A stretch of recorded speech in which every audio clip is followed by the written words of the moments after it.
Hello guys, welcome back to my YouTube channel. आज हम पढ़ेंगे मौर्य प्रशासन। मौर्य प्रशासन के बारे में सबसे पहले देखते हैं हम। मौर्य प्रशासन केंद्रीय राजतंत्रात्मक प्रशासन था। केंद्रीय राजतंत्रात्मक यानी राजा का शासन होता था और सारी शक्तियां केंद्र के हाथ में थी, जिसने पहली बार भारत को राजनीतिक एकता के सूत्र में बांधा। अर्थशास्त्र में राजा को परामर्श दिया गया कि वह संपूर्ण शक्ति को अपने हाथों में ग्रहण करे। प्रजा के सुख में ही राजा का सुख है और प्रजा की भलाई में ही उसकी भलाई। राजा को जो अच्छा लगे वह हितकर नहीं है, वरन हितकर वह है जो प्रजा को अच्छा लगे। यह हमें अर्थशास्त्र में देखने को मिलता है। अर्थशास्त्र में ऐसा लिखा है कि प्रजा के सुख में ही राजा का सुख है और प्रजा की भलाई में ही राजा की भलाई है। राजा को अच्छा लगे वह हितकर नहीं होता, जो प्रजा को अच्छा लगे उसे हितकर माना गया है। मौर्य साम्राज्य प्रथम साम्राज्य था जिसने लोक कल्याणकारी राज्य के स्वरूप को स्वीकार किया। प्राचीन भारत में सबसे विस्तृत नौकरशाही मौर्य काल में थी। अर्थव्यवस्था पर राजकीय नियंत्रण सर्वाधिक था। कौटिल्य ने राज्य के 7 अंग बताए हैं: राजा, अमात्य, राष्ट्रीय, जनपद, दुर्ग, कोष, बल या दंड जिसे सेना भी कहा जाता। साथ में मित्र। राजा, अमात्य, जनपद, दुर्ग, कोष, बल, मित्र, ये राज्य के 7 अंग हैं। कौटिल्य ने अर्थशास्त्र में मंत्री परिषद को एक वैधानिक आवश्यकता बताते हुए कहा कि राज्य एक पहिए पर नहीं चल सकता। मंत्री परिषद के सदस्यों को 12,000 पर्ण वार्षिक मिलते थे, जबकि मंत्रिण के सदस्यों को 48,000 पर्ण वार्षिक वेतन मिलता था। सेवकों और अंगरक्षक जो सबसे निचले पद पे आते थे, इनको 7 पर्ण वेतन मिलता था। इसलिए हम कह सकते हैं कि उस समय का न्यूनतम वेतन 60 पर्ण वार्षिक था। मंत्रिण बहुत ही विश्वसनीय व्यक्तियों की एक अत्यधिक छोटी परिषद होती थी। मंत्रिण में कितने लोग होते थे? 3 या 4 व्यक्ति होते थे। जो युवराज, प्रधानमंत्री, सेनापति होते थे, सबसे ऊंचे पद में होते थे, इनका वेतन 48,000 पर्ण वार्षिक था। अशोक के अभिलेखों में मंत्री परिषद को परिषा कहा गया। मंत्री परिषद को परिषा कहा गया है। अर्थशास्त्र पहली पुस्तक है जिसमें हमें कर्मचारियों के नगद वेतन का सुझाव दिया गया है। मौर्यकालीन केंद्रीय प्रशासन। राजा को प्रशासन में मदद देने के लिए 18 पदाधिकारियों का एक समूह होता था, जिसे तीर्थ कहा जाता था। तीर्थ जो 18 पदाधिकारी थे राजा की मदद करते थे, उनको हम तीर्थ कहते थे। ये महामात्य भी कहे जाते थे। सबसे महत्वपूर्ण तीर्थ जो होता था मंत्री और पुरोहित थे। मंत्रियों की नियुक्ति हेतु इनके चरित्र को जांचा परखा जाता था, जिसे उपधा परीक्षण कहते थे। उपधा परीक्षण क्या होता था? मंत्रियों के चरित्र की जाँच को हम उस समय उपधा परीक्षण के नाम से जानते थे। मंत्री परिषद के नीचे तृतीय श्रेणी के पदाधिकारी थे, जिन्हें अध्यक्ष कहा जाता था। यूनानी स्रोतों में इन्हें मजिस्ट्रेट कहा जाता था। मजिस्ट्रेटों को ये अध्यक्ष भी कहा जाता था। तृतीय श्रेणी के पदाधिकारी होते थे। उपधा परीक्षण मंत्रियों की नियुक्ति हेतु उनके चरित्र की जांच परख को कहा जाता था। 18 पदाधिकारियों का एक समूह होता था, जिसे तीर्थ कहा जाता था और महामात्य भी कहा जाता था। अर्थशास्त्र में हमको कुछ अध्यक्षों की सूची दी गई है, जिनमें से 26 अध्यक्ष इस प्रकार हैं: मुद्रा एवं टकसाल का अध्यक्ष, लक्षणा अध्यक्ष व छापाखाने का प्रमुख।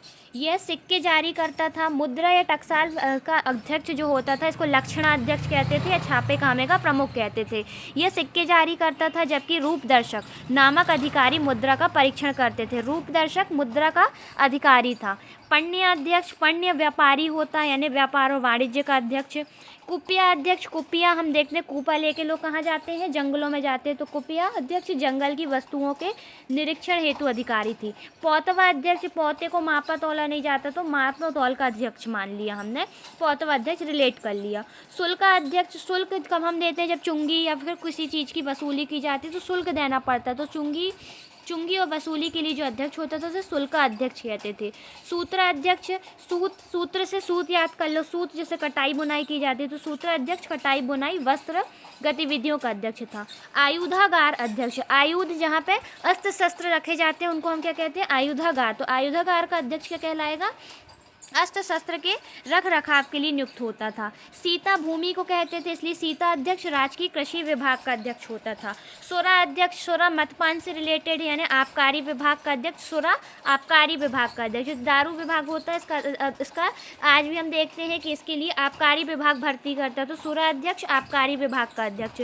सूना अध्यक्ष, बूचड़ खाने का अध्यक्ष। बूचड़ खाने क्या होते हैं? सूने होते, इसलिए सूना अध्यक्ष बूचड़ खाने का अध्यक्ष होता था।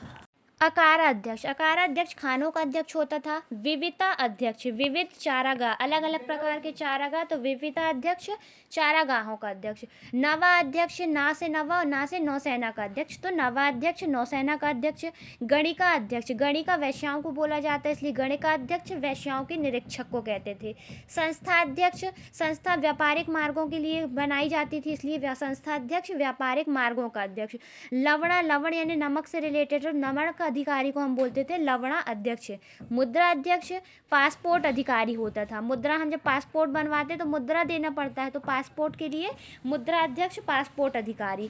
कोष्ठागार, ये भंडारगर होते थे, भंडार गृहों का अधिकारी कोष्ठागार अध्यक्ष होता था। स्वर्ण अध्यक्ष, स्वर्ण उत्पादन एवं शुद्धता के मानकीकरण का अधिकारी। हस्ती यानी हाथियों से रिलेटेड, तो हस्ती अध्यक्ष हाथियों की देखभाल का अधिकारी। अश्व अध्यक्ष एवं गौ अध्यक्ष भी होते थे। बंधनागार अध्यक्ष, बंधनागार यानी कारखाने का, कारागार का अध्यक्ष है ना, और जेल का अध्यक्ष। बंधनागार अध्यक्ष जेल और कारखाना कारागार का अध्यक्ष होता था। देवता अध्यक्ष, देवता अर्थात धार्मिक से रिलेटेड, तो धार्मिक संस्थाओं का अध्यक्ष देवता अध्यक्ष। लोहा अध्यक्ष या अक्षशाला अध्यक्ष, लोहा धातु से बनता है, तो धातु विभाग का अध्यक्ष लोहा अध्यक्ष या अक्षशाला अध्यक्ष। पत्तना अध्यक्ष, पत्तन हम बंदरगाहों को बोलते हैं, तो पत्तना अध्यक्ष बंदरगाहों का अध्यक्ष। घूता अध्यक्ष, धूता यानी जुए से रिलेटेड, तो धूता अध्यक्ष जुआ अधिकारी। माना अध्यक्ष, मानक होते हैं, दूरी का पैमाना होता है, ऐसे होते हैं मानक पैमाने, तो माना अध्यक्ष हमने रिलेट कर लिया दूरी एवं समय संकेतों से संबंधित। महामात्रा, महामात्रा प्रसरण या महामात्यास्पर्ण, ये होता था गुप्तचर, खुफिया और सूचना विभाग का अधिकारी। प्रशस्ति नामक अधिकारी भी जेलों की देखभाल करता था। अब हम देखेंगे अर्थशास्त्र में वर्णित 18 तीर्थों की सूची। अभी हमने देखा 26 अध्यक्षों की सूची, अब हम देखेंगे 18 तीर्थ होते थे जो, इनमें कौन कौन से शामिल होते थे। 18 तीर्थ थे मंत्री या पुरोहित, समाहर्ता, समाहर्ता जो समाता है चीज़ों को, तो राजस्व में हम चीज़ों को क्या करते हैं, समा के रखते हैं, ऐसा करके रिलेट कर लिया। समाहर्ता राजस्व का संग्रह करता है या आय व्यय का ब्यौरा रखना। सन्निधाता, सन्निधाता कोषाध्यक्ष को कहा जाता था, कोष का अध्यक्ष सन्निधाता। सेनापति युद्ध और विभाग का मंत्री होता था, क्योंकि जब भी हम देखते हैं पुराने ज़माने में युद्ध होते थे, सेनापति ही युद्धों का संचालन करता था, सेनापति युद्ध विभाग का मंत्री। युवराज राजा का उत्तराधिकारी होता था। प्रदेष्टा, प्रदेष्टा कंठशोधक या फौजदारी न्यायालय का न्यायाधीश होता था। प्रदेष्टा यानी प्रदेश के अंदर हम क्या देखते हैं, फौजदारी न्यायालय होंगे, तो कंठशोधक प्रदेष्टा न्यायालय का, कंठशोधक न्यायालय का न्यायाधीश होता था। नायक सेना का संचालक होता था। नायक किसको कहेंगे हम, जो सेना का संचालन करेगा, तो नायक सेना का संचालक होता था। कर्मांतिक, कर्मांतिक कर्म कहाँ होते हैं, उद्योग और धंधों का प्रधान निरीक्षक। उद्योग और धंधों में हम कर्म करते हैं, इसलिए इसे रिलेट कर लिया कर्मांतिक उद्योग धंधों का प्रधान निरीक्षक। व्यवहारिक, जो व्यवहारिक चीज़ों को ध्यान दे, धर्म स्थानीय न्यायालय का न्यायाधीश या दीवानी न्यायालय का। धर्म स्थानीय या ऐसे न्यायालय जो नॉर्मल होते हैं, उससे रिलेट कर लिया हमने व्यवहारिक। धर्म स्थानीय या दीवानी न्यायालय का न्यायाधीश होता था। मंत्री परिषद अध्यक्ष, मंत्री परिषद का अध्यक्ष, मंत्री परिषद अध्यक्ष। दंडपाल, सेना की सामग्री जुटाने वाला अधिकारी। दंडपाल क्या था, दंड मिलेगा हमें कि सेना के लिए हमें जो सामग्री जुटाना, तो इससे रिलेट कर लिया दंडपाल, सेना की सामग्री जुटाने वाला अधिकारी। अंतपाल, अंत कब होगा, जब सीमा के पार जाओगे आप किसी चीज़ की, तो अनंतपाल क्या था, सीमावर्ती दुर्गों का रक्षक या मार्गों की सुरक्षा करने वाला। दुर्गपाल, दुर्गों का प्रबंधक। नागरक, नगर का प्रमुख अधिकारी। प्रशस्ता, प्रशस्ता जो था राजकीय कागजों को सुरक्षित रखने और राजकीय आज्ञाओं को लिपिबद्ध करने वाला अधिकारी थी प्रशस्ता। इसको हमें याद करना होगा कि प्रशस्ता कौन था, राजकीय कागजों को सुरक्षित रखने वाला, राजकीय आज्ञाओं को लिपिबद्ध करने वाला अधिकारी। द्वारिक, जो द्वार में रहे, जैसे राजमहलों की देखरेख करने वाला बोलेंगे हम, तो द्वारिक राजमहलों की देखरेख करने वाला। अंतर्वर्षिक, अंदर कौन रहेगा, सम्राट के अंगरक्षक रहेंगे, तो हमने रिलेट कर लिया अंतर्वर्षिक सम्राट के अंगरक्षक, सेना का प्रधान। आटविक, आटविक वन से रिलेटेड है। आटविक, आटा कहाँ से मिलता है, वनों में जो वो चीज़ें होती हैं उगती हैं, तो उससे हमने रिलेट कर लिया आटविक वन विभाग का प्रधान। अशोक के अभिलेखों में पुरोहित का उल्लेख नहीं मिलता है, जबकि चंद्रगुप्त मौर्य के समय में यह महत्वपूर्ण था। जब भी हम अशोक के अभिलेख देखते हैं, इसमें पुरोहित का कहीं पर भी हमको वर्णन नहीं मिलता है। प्रांतीय प्रशासन, मौर्य साम्राज्य प्रांतों में विभाजित था। अभी हमने केंद्रीय प्रशासन देखा, केंद्र में 26 अध्यक्ष थे, 18 तीर्थ थे। अब हम देखेंगे प्रांत में क्या था। तो मौर्य साम्राज्य प्रांतों में विभाजित था। चंद्रगुप्त मौर्य के समय में 4 और अशोक के समय कलिंग विजय के साथ 5 प्रांत हो गए थे। पहले 4 प्रांतों में बटा था, अब कितने हो गए थे? कलिंग विजय के साथ 5 प्रांत हो गए थे। प्रांतों को चक्र कहा जाता था, प्रांत को चक्र भी कहा जाता था। प्रांत और उनकी राजधानियां देखेंगे तो उत्तरापथ की राजधानी क्या थी? तक्षशिला। दक्षिणापथ की स्वर्णगिरी। दक्षिण में क्या गिरा? स्वर्णगिरी। तो दक्षिणापथ स्वर्णगिरी, उत्तर में तक्षशिला आता है हमारा, गंधार पाकिस्तान साइड है ना, तो उत्तर में तक्षशिला थी, दक्षिण में स्वर्णगिरी थी। अवंती हमारा मध्य प्रदेश में आता, उज्जैन में, तो अवंती की राजधानी उज्जैन थी। मध्य प्रदेश की पाटलिपुत्र थी और कलिंग की तोसली। तो हमने देखा कि 5 प्रांत थे। पहले चंद्रगुप्त के समय 4 प्रांत थे, उत्तरापथ, दक्षिणापथ, अवंती, मध्य प्रदेश, और कलिंग जो था 5वां प्रांत जो रहता है ये अशोक के समय में ऐड होता है। कलिंग की राजधानी तोसली थी। मध्य प्रदेश जिसकी राजधानी पाटलिपुत्र बनाई गई। अवंती की राजधानी उज्जैनी को बनाया गया था। दक्षिणापथ में स्वर्णगिरी और उत्तरापथ की तक्षशिला थी। चंद्रगुप्त मौर्य ने सेल्यूकस से प्राप्त 4 प्रांतों को उत्तरापथ प्रांत में शामिल किया था। अशोक ने तक्षशिला, उज्जैनी एवं तोसली में कुमार नियुक्त किए थे। ये प्रांतपति थे तथा युवराज होते थे। प्रांतों का विभाजन मंडल में हुआ। मंडल का प्रमुख प्रादेशिक था, जिसे अर्थशास्त्र का प्रतिष्ठा कहा जाता है। प्रादेशिक समाहर्ता हेतु अधीन कार्य करता था। स्थानिक एवं गोप्य कार्यों की जांच करता था। मौर्य प्रशासन का विभाजन हम देखें तो सबसे नीचे इकाई कौन सी होती थी? सबसे छोटी इकाई ग्राम थी। ग्राम से बड़े संग्रह होते थे। संग्रहण 10 गांवों का समूह होता था। संग्रहण से बड़ा 200 गांव का समूह होता था। खारवटिक 2 को हमने सिर्फ समझ लिया, रिलेट कर लिया खा बना के, तो 200 गांव का प्रमुख खारवटिक। 400 गांव का प्रमुख द्रोणमुख। हमने देखा कि 2 मुख हो गए, तो 2 का वर्ग कर दिया 4, तो द्रोणमुख 400 गांव का प्रमुख। स्थानीय 8 गांव का प्रमुख होता था। अब स्थानिक से ऊपर जाए तो स्थानीय से ऊपर होता था आहार या विषय, जिसको जिला कहा जाता था। जिला के ऊपर मंडल या कमिश्नर क्षेत्र थे। उसके ऊपर प्रांत, तो सबसे ऊपर था साम्राज्य। साम्राज्य को प्रांतों में, प्रांतों को मंडल में, मंडल को आहार या विषय में, और विषय को स्थानीय को द्रोणमुख, खारवटिक, संग्रहण और ग्राम में बांटा गया था। अशोक ने युक्ति लगाई कि जो साम्राज्य है और ग्राम है, इन दोनों के बीच में बहुत लंबी खाई है। अब इसको हम कैसे भरें? तो इसके लिए हमें एक अधिकारी नियुक्त करना पड़ेगा। तो उसने सोचा मैं युक्त ही नाम का एक अधिकारी बना, तो उसने एक युक्ति बनाई और युक्त नामक अधिकारी को नियुक्त कर दिया। इसे करके हमने रिलेट कर लिया। ये केंद्र और स्थानीय शासन के बीच की कड़ी थे युक्त नामक अधिकारी। यूनानी के लेखों ने पाटलिपुत्र को पहली ब्रोथा कहा है। पाटलिपुत्र को पहली ब्रोथा के नाम से जाना जाता है। नगर का जनगणना अधिकारी एवं प्रशासन नागरक कहलाता था। अगर नगर की जनगणना कर रहे हो और अधिकारी हो और प्रशासक हो, तो ना से नगर का और फिर ना से नागरक। अब आता है जिले का प्रशासन। जिले को विषय या आहार कहा जाता था। इसका प्रमुख विषयपति और आहारपति होता था। मेगास्थनीज ने एग्रोनोमी कहा है। जिले में ही युक्त राज्यों को प्रादेशिक अधिकारी होते थे। प्रादेशिक वर्तमान संभागीय आयुक्त के समान अर्थशास्त्र का प्रतिष्ठा ही प्रादेशिक है। अशोक ने युक्त नामक अधिकारियों की नियुक्ति की। ये केंद्र और स्थानीय शासन के बीच में कड़ी थी। राजुक क्या थे? ग्रामीण क्षेत्रों की देखभाल हेतु कर संग्रह और न्यायिक शक्तियाँ जो थी राजुक के हाथ में थी। हमने इसको कैसे रिलेट कर लिया? गांव में एक राजू नाम का बच्चा मिला, तो हमने उसका नाम रख दिया राजुक। तो राजुक जो था ग्रामीण क्षेत्रों की देखभाल कर रहा। अब आता है राजुक अधिकारी जिलाधिकारी या जिला कलेक्टर जैसी स्थिति का भी अधिकारी था, जो राजस्व के साथ न्यायिक कार्य भी देखता था। चौथे स्तंभ लेख के अनुसार राज्याभिषेक के 27वें वर्ष में राजुकों को न्यायिक और दंडात्मक अधिकार सौंप दिए गए थे। इसके पहले नहीं थे। 27वें वर्ष में राज्याभिषेक के उनको न्यायिक अधिकार और दंडात्मक अधिकार मिले। मध्य स्तर प्रशासन देखें तो मध्य स्तर कोटियाँ या जिला या गांव के मध्य होती थी। इनका अवरोही क्रम देखें तो स्थानीय 800 ग्राम, द्रोणमुख कितने थे? 400 ग्राम, खारवटिक 200 ग्राम, संग्रह 10 गांव। युक्त हमने अभी देखा, युक्त नामक अधिकारी केंद्र और स्थानीय शासन के बीच कड़ी का कार्य करता था, जो लेखाकार और राजस्व वसूली का कार्य करता था। अब हमें पता चलता है कि युक्त धन का अपहरण करते थे। कैसे पता चल रहा है? तो इसका स्रोत है अर्थशास्त्र में लिखा है, जैसे जल में विचरण करती मछली को जल पीते हुए नहीं देखा जा सकता, उसी प्रकार इन युक्तों को धन का अपहरण करते हुए नहीं देखा जा सकता। 10 गांवों का प्रमुख, संग्रहण का प्रमुख जो होता था गोप कहलाता। गोप 10 गांवों का संग्रहण करने प्रमुख ही आया। संग्रहण का प्रमुख गोप था, जो स्थानीय के अधीन होता था। जिले में मध्य स्तर का प्रशासनिक अधिकारी स्थानिक था, जो जिला एवं ग्राम के मध्य स्तर का कर का संग्रहण करता था। जिला, अभी हमने देखा कि केंद्र और क्या तो कहते हैं स्थानीय शासन के बीच कड़ी का काम युक्त थे। वहीं हम देखेंगे जिले और स्थानीय शासन के बीच में जो कड़ी का काम करता था वो स्थानिक होता था।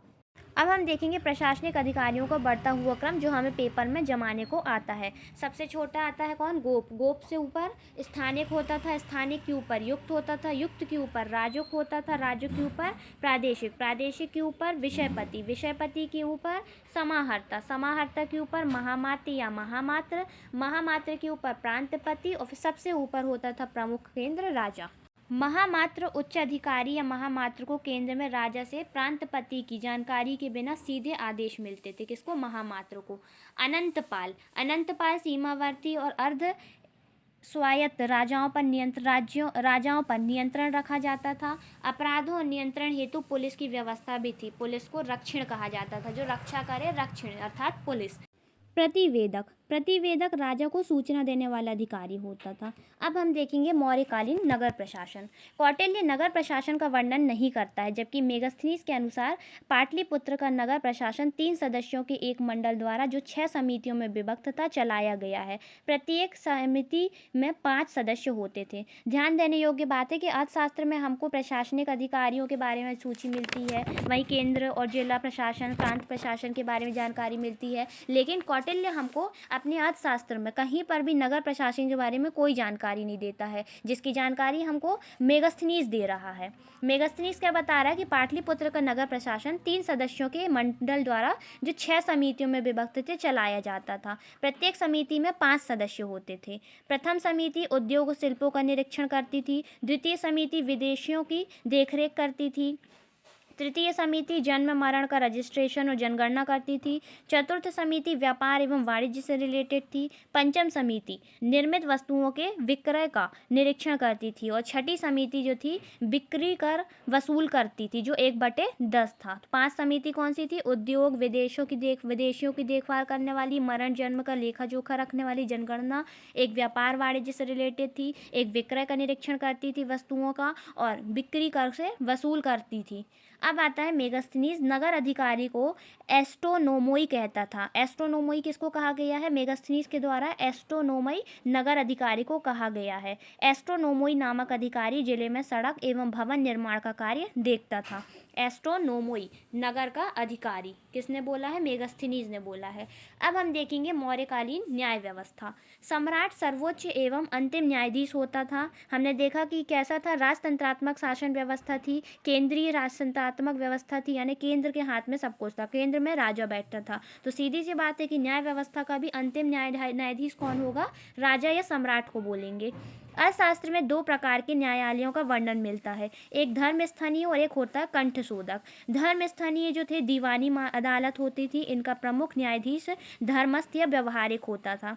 हमने ऐसा सोचिए धर्म व्यवहार से रिलेटेड होता है लोगों के, इसलिए व्यवहारिक इसका न्यायाधीश जो होगा धर्मस्थ या व्यवहारिक होगा। धर्मस्थानीय क्या होंगे? दीवानी न्यायालय होंगे, लोग धर्म के अपने दीवाने होते हैं, तो याद कर लिए धर्मस्थनीय स्थीय दीवानी अदालत। कंठशोधक, कंठशोधक फौजदारी अदालत होती थी, राज्य और नागरिकों के मध्य होने वाले विवादों का निपटारा करती थी। फौजदारी मामलों को न्यायाधीश को प्रतिष्ठा कहा जाता था, जो फौजदारी मामले देखता था उसको प्रतिष्ठा कहा जाता था। जनपद के न्यायाधीश को राजुक कहा जाता था। अब हम देखेंगे जनपद में भी कोई न्यायाधीश होते थे तो उनको राजुक कहते थे। जो राजुक हमने देखा ग्रामीण स्तर में रहते थे, इनको न्यायिक अधिकार दिए तो इन्हें जनपद के न्यायाधीश कहा गया। चाणक्य के अनुसार मौर्य न्याय व्यवस्था के 4 प्रमुख अंग थे, धर्म, व्यवहार, चरित्र और राजशासन या राजाज्ञा। धर्म, दूसरा आता है व्यवहार, व्यवहार समकालीन जो विधि संहिताएं थी। चरित्र यानी उस समय की जो रीति रिवाज परंपराएं थी। राजशासन, न्याय व्यवस्था के ये 4 प्रमुख स्रोत थे, जैसे चतुष्पाद कानून कहा जाता था। धर्म, व्यवहार, चरित्र, राजशासन, धर्म, व्यवहार, चरित्र, राजशासन, धर्म, व्यवहार, चरित्र और राजशासन।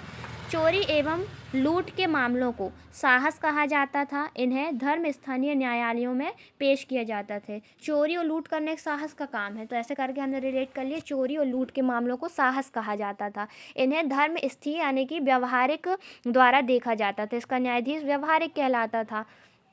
गुप्तचर व्यवस्था। अर्थशास्त्र में गुप्तचर व्यवस्था का विस्तृत एवं महत्वपूर्ण सूचना मिलती है। गुप्तचर प्रमुख को महामात्य सर्प कहते थे। देखो, गुप्तचर जो होते थे, इसको हमने याद कर लिया, सांप जैसे होते थे, कहाँ से कब निकल जाए पता ही नहीं चलता था। तो गुप्तचर प्रमुख को महामात्य सर्प कहते थे। अर्थशास्त्र में गुप्तचरों को गूढ़ पुरुष कहा गया। गा से गुप्तचर और गा से गूढ़ पुरुष, ऐसे पुरुष जिसके अंदर क्या चल रहा है आप जान ही नहीं सकते। दो प्रकार के गुप्तचर होते थे, संस्था और संचार। जैसे हमारे यहाँ होते हैं आजकल, वैसे ही होते थे पहले भी, संस्था और संचार। संचार यानी देख रहे हैं, संचार समझ में आ रहा, संचार एक जगह से दूसरी जगह गति करने वाले यानी भ्रमणशील गुप्तचर। और संस्था एक जगह पर रहती है हमेशा, तो एक ही स्थान पर रहकर कार्य करने वाले संस्था कहलाते थे। संस्था गुप्तचर 5 प्रकार के होते थे, कपाटिक, उदास्थिक, गृहपति, वैदेहक और तापस। कापटिक, जो दूसरे के रहस्यों को जानने वाला, विद्यार्थियों के वेश में रहने वाला गुप्तचर कापटिक। उदास्थिक, सन्यासी वेशधारी गुप्तचर उदास्थिक। गृहपति, गरीब किसान के वेश में रहने वाला गुप्तचर गृहपति। वैदेहक, गरीब व्यापारी के वेश में रहने वाला गुप्तचर वैदेहक। और तापस, सिर मुंडाए या जटा धारण किए तपस्वी के वेश में गुप्तचर। तो संस्था 5 प्रकार की गुप्तचर होते थे संस्था में।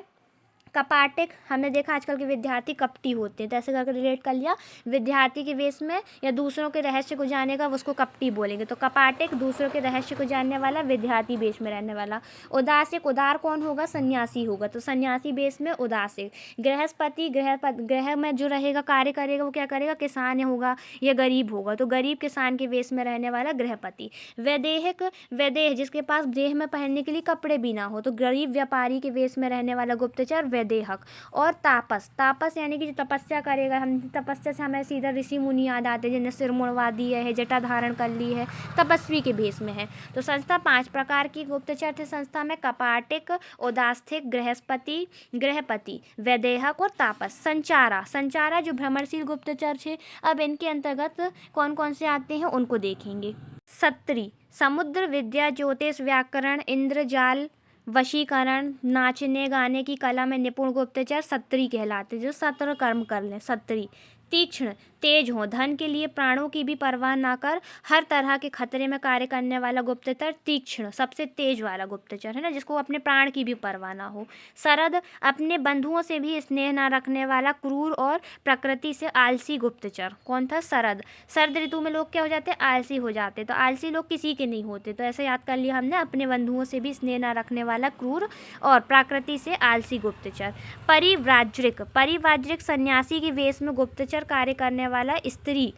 परिव्राजिका, परिव्राजिका हमें ध्यान रखना होगा क्योंकि एक स्त्री गुप्तचर थी। भिक्षुड़ी या वृषली भी कहते थे। सन्यासी के वेश में जो गुप्तचर का कार्य करने वाली स्त्री होती थी, इन्हें परिव्राजिका कहते थे। पुरुष गुप्तचरों को संति, तिष्णा और शरत कहा जाता था। जो पुरुष गुप्तचर थे इनको संति, तिष्णा और शरत कहा जाता था। और परिव्राजिका महिला या स्त्री गुप्तचर थी जो सन्यासी के रूप में रहती थी। राजा की व्यक्तिगत सुरक्षा हेतु महिला अंगरक्षिकाएं होती थी। मेगस्थनीज एवं स्ट्रैबो महिला अंगरक्षिकाओं का उल्लेख करते हैं। हम देखते हैं कि उस समय पे भी महिला अंगरक्षिका होती थी, ऐसा नहीं था कि महिला अंगरक्षिका का काम नहीं कर सकती थी। इसका वर्णन हमको मेगस्थनीज और स्ट्रैबो के ग्रंथों में मिलता है। महिला अंगरक्षिकों को समारानुरांगिनी कहते थे। समारा अनुरांगिनी, समारा अनुरांगिनी महिला अंगरक्षिकाएं थीं। मेगस्थनीज और डियोडोरस ने गुप्तचरों को ओवरसीयर्स, एपिस्कोकई एवं स्ट्रैबो और एरियन ने इंस्पेक्टर या फिर एफोरोई कहा है। विदेशों में नियुक्त होने वाले गुप्तचरों को उभय वेतन कहते थे। उभय वेतन जो देश के बाहर होते, ऐसे गुप्तचरों को उभय वेतन कहते थे। कौटिल्य ने चारों वर्णों के लोगों को सेना में भर्ती होने का विधान दिया था। अब हम सैन्य प्रशासन देखते हैं। सैनिक छावनियों को गुल्म एवं सैनिकों के वेतन को गुल्म देय कहते थे। गुल्म क्या थे, सैन्य छावनियाँ गुल्म कहलाती थी और गुल्म देय सैनिकों का वेतन था। कौटिल्य के अनुसार सेना के 4 अंग थे। चतुरंग सेना थी जिसमें पैदल, अश्व, रथ और हाथी 4 प्रकार की सेना थी। राजा की स्थायी सेना मौलवत कहलाती थी। मौलबल क्या थी, राजा की स्थायी सेना मौलबल कहलाती थी। गुल्म सैन्य छावनियाँ थी, गुल्मदेय सैनिकों को दिए जाने वाला वेतन थी। राजा की स्थायी सेना मौलबल कहलाती थी। मेगास्थनीज के अनुसार सैन्य प्रशासन 6 समितियों द्वारा देखा जाता था। प्रत्येक समिति में 5 सदस्य थे। ये 6 समितियां थी: जल सेना, नौसेना, पैदल सेना, अश्व सेना, हाथी सेना, रथ सेना, यातायात, युद्ध और रसद सामग्री। कौटिल्य ने 4 अंग बताए हैं सेना के, और मेगास्थनीज ने 6 समितियां बताई हैं: जल समिति, पैदल समिति, अश्व समिति और हाथी सेना की समिति, रथ सेना की समिति, यातायात, युद्ध और रसद सामग्री वाली भी एक समिति थी। जस्टिन ने चंद्रगुप्त मौर्य की सेना को डाकुओं का गिरोह कहा है। जस्टिन जो था, जस्टिन का काम, जस्टिस लोग क्या करते, कैसे करते हैं, कुछ भी बोल देते हैं, जो चीज़ सत्य है उसी को बोलते। तो जस्टिन से हमने रिलेट कर लिया। चंद्रगुप्त मौर्य की सेना को डाकुओं का गिरोह कहा। अंतपाल नामक अधिकारी सेना का प्रशासन देखता था। नौसेना का प्रशासन नवाध्यक्ष नामक अधिकारी देखता था। सर्वप्रथम ग्रुनवेडल ने बताया कि मौर्यों का वंश चिन्ह मोर था। किसने बनाया? ग्रुनवेडल ने। सर्वप्रथम ग्रुनवेडल ने बताया कि मौर्यों का वंश चिन्ह मोर था। अब हम देखेंगे मौर्यकालीन समाज कैसा था। मौर्यकालीन समाज 4 वर्णों में विभक्त था। कौटिल्य ने वर्ण व्यवस्था को सामाजिक संगठन का आधार माना है। अर्थशास्त्र में शूद्रों को मलेच्छों से पृथक माना है तथा उन्हें आर्य शूद्र कहा है। अर्थशास्त्र में शूद्रों को कृषक कहा गया है। कृषक किसको कहा गया? शूद्रों को कहा गया है। मेगास्थनीज ने भारतीय समाज में 7 जातियों को बांटा था: दार्शनिक, कृषक, शिकारी, पशुपालक, व्यापारी व शिल्पी, योद्धा, निरीक्षक या गुप्तचर, मंत्री सलाहकार या पार्षद। ये क्वेश्चन हमें बहुत बार पेपर में देखने को मिलता है कि मेगास्थनीज ने भारतीय समाज को 7 जातियों में बांटा था। कौन कौन सी थी? एक दार्शनिक था, वाणिज्य व्यापारी, शिल्पी, निरीक्षक या गुप्तचर कहेंगे जिसको, कृषक, शिकारी व पशुपालक, योद्धा यानी सैनिक, मंत्री सलाहकार या पार्षद। मेगास्थनीज के अनुसार दार्शनिक 2 प्रकार के होते थे: ब्रोकामेन, जिन्हें गृहस्थ दार्शनिक कहते थे, और सारामेन, सन्यासी होते थे। इसको याद करने की ट्रिक क्या है? ब्रोकामेन, ब्रा से ब्रोकामेन हमने क्या कह दिया? जो बाहर ना जाए, गृहस्थ, ब्रोकामेन। और सारामेन, जो सारामेन और सारस, सन्यासी ले लिया हमने। तो सारामेन और ब्रोकामेन 2 दार्शनिक होते थे, गृहस्थ और सन्यासी। मेगास्थनीज ने दार्शनिक मांडलिक एवं सिकंदर के बीच वार्तालाप का विवरण दिया है। मांडलिक और सिकंदर के बीच वार्तालाप का वर्णन मेगास्थनीज करता है। मेगास्थनीज और स्ट्रैबो के अनुसार भारत में दास प्रथा नहीं थी। जब मेगास्थनीज और स्ट्रैबो भारत में आए तो भारत में लोग काम के लिए तो रखते थे, लेकिन दास दासी के रूप में नहीं होते थे कोई भी। तो इन्होंने बताया कि भारत में दास प्रथा नहीं थी। एक तर्क दिया जाता है कि मेगास्थनीज दास प्रथा को इसलिए नहीं देख पाया क्योंकि दासों की स्थिति संतोषजनक थी। उनके साथ दयापूर्ण व्यवहार होता था। उन्हें संपत्ति रखने और बेचने का भी अधिकार दिया गया था। मेगास्थनीज के अनुसार भारतीयों को लेखन कला का ज्ञान नहीं था। मेगास्थनीज के अनुसार भारतीय यूनानी देवता डायोनीशियस यानी शिव और हेराक्लीज यानी कृष्ण की पूजा करते थे। अर्थशास्त्र में कृषि, पशुपालन तथा वाणिज्य को शूद्रों का धर्म बताया गया है। शूद्रों को सेना में भर्ती होने का अधिकार भी था। ब्राह्मणों को अपराध करने पर कोई यातना या सजा नहीं दी जाती थी। स्त्रियों की दशा ठीक थी, वे विवाह विच्छेद कर सकती थी, जिसे अर्थशास्त्र में मोक्ष कहा गया। पुनर्विवाह और नियोग प्रथा की भी अनुमति दी गई थी। वर्ग की स्त्रियां जो घरों के अंदर रहती थी उन्हें कौटिल्य ने अनिष्कासिनी, जिनको निष्कासित ना किया गया, और घर में रहने वाली और सूर्य को ना देखने वाली स्त्रियों को असूर्यपश्या कहा है। ऐसी स्त्रियां जो सूर्य को नहीं देखती थी उन्हें असूर्यपश्या, और ऐसी स्त्रियां जो घरों के अंदर रहती थी उन्हें कौटिल्य अनिष्कासिनी कहते हैं। छंदवासिनी और आढ़य विधवाएं होती थीं। विधवा को उस समय छंदवासिनी या आढ़य कहते थे। वैश्याओं को रूपाजीवा वैश्या होती थी। इनके कार्य का निरीक्षण गढ़ी का अध्यक्ष करता था। वैश्याओं के संगठन का अध्यक्ष बंधिक पोषक कहलाता था। वैश्याओं का जो संगठन होता था है ना, इसका अध्यक्ष बंधिक पोषक होता था। पुरुष गायक एवं नर्तक कलाकारों को रंगोपजीवी और महिला कलाकारों और नर्तकियों को रंगोपजीवनी कहा जाता था। अर्थशास्त्र में सती प्रथा का कोई उल्लेख नहीं है। उस समय सती प्रथा चलती थी समाज में, हमको इस प्रकार का कोई उल्लेख अर्थशास्त्र नहीं देता, किंतु यूनानी लेखकों ने उत्तर पश्चिम में सैनिकों की स्त्रियों के सती होने का उल्लेख किया है। प्रवहरण एक सामूहिक समारोह था जिसमें खाने पानी की चीज़ों को प्रचुर इस्तेमाल होता था। प्रवहरण समारोह जिसमें खाने पीने की चीज़ों का प्रचुर इस्तेमाल होता था। कौटिल्य के अनुसार ऋण न चुकाने के कारण अस्थायी रूप से बंधक एवं आश्रित दास अहितक कहलाते थे। जिनका हित ना किया गया हो, ऐसा करके रीड कर लो, अहित, ऋण न चुका पाए हो जिन्होंने किसी का, या अस्थायी रूप से बंधक हो। कौटिल्य ने 9 प्रकार के दासों का उल्लेख किया है कि 9 प्रकार के दास थे। कौटिल्य के अनुसार देखो, अब यहाँ पे विवाद की स्थिति कैसे आती है कि जब मेगास्थनीज को हम पढ़ते हैं तो मेगास्थनीज कहता है कि भारत में दास प्रथा नहीं थी, लेकिन जब हम अर्थशास्त्र का देखते हैं तो कौटिल्य ने 9 प्रकार के दासों का उल्लेख किया है। कौटिल्य के अनुसार केवल अनार यानी मलेच्छ युद्धबंदी को ही हम दास बनाया जा सकता था। ऐसा नहीं कि किसी को भी आप दास बना लो, उठा के ले जा लो। उस समय तक कैसा था, कौटिल्य बोलता है कि अनार्य जो मलेच्छ युद्धबंदी, इन्हीं को हम दास बनाते थे। मौर्य काल की एक महत्वपूर्ण सामाजिक घटना, दासों को बड़े पैमाने पर कृषि कार्य में लगाया जाना था।